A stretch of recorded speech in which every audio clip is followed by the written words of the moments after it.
I don't know if the mainstream media bothers to show you any of this, but this is the last 24 hours in Palestine. This is what a ceasefire looks like. Overnight, the occupation stormed the new Askar camp east of Nablus, and for the fourth consecutive day, they stormed Rafah camp, arriving in convoys of armored personnel carriers and terrorizing the people. Here, they go through the stalls of vendors on side streets, picking up their wares and spilling sugar all over the ground, intentionally dumping out anything that could be sold, all for the safety of Israel. Callous and without morals, making their way on foot through the raised streets of Al-Farah camp, south of Tubas, inside of the West Bank. In Tulkarm, dozens of the illegal occupation's combatants make their way through the agricultural fields. Nearby, a funeral was being held for Wahid Abu Mahdi. He was killed a few days ago, but it wasn't safe to hold his funeral until now. The only areas so far where it appears to be safe to travel are the areas that they've already destroyed. Family belongings thrown into the streets during their raids on their homes. Stones in the roads from the occupation's attacks. There are bullet holes in basically every building.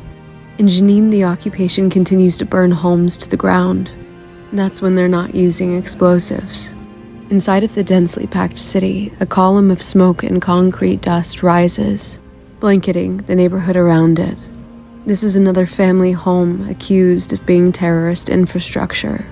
And in the region, a strong windstorm had arrived, knocking power lines into the streets and stopping the flow of traffic, and trapping people inside of their cars with power lines on top of them. In Rafah, quadcopters dropped bombs on homes, setting them on fire, and they martyred the teenage boy, Hamza al-Hams. They had shot him inside of Rafah.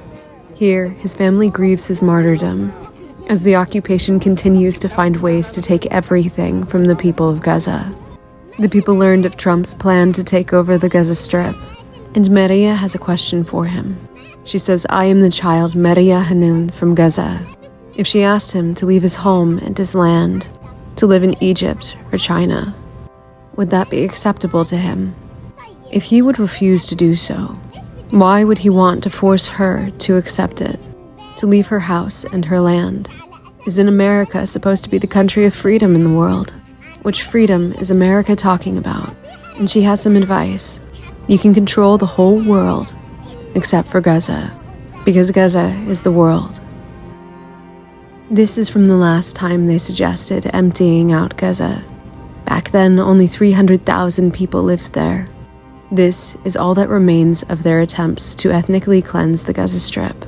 Every time they have attempted their ethnic cleansing campaign, they have failed, and so too will they fail again. As the rain fell on the Blessed Al-Aqsa Mosque, it also began to fall in Gaza, from Moussi to Jabalia, but this wasn't the worst of it. The rain, cold, soaking into the tents, it was nothing compared to the winds that were to come.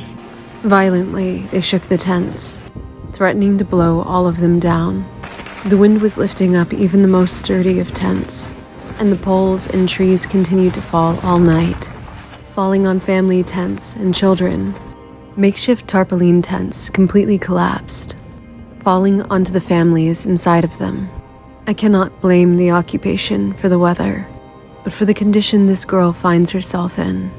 A sheet metal roof and canvas walls. For that, I blame the occupation. And so too do I blame America and every Western nation for this newborn that struggles to stay warm. But I'll never forget the thousands of people who've tried to help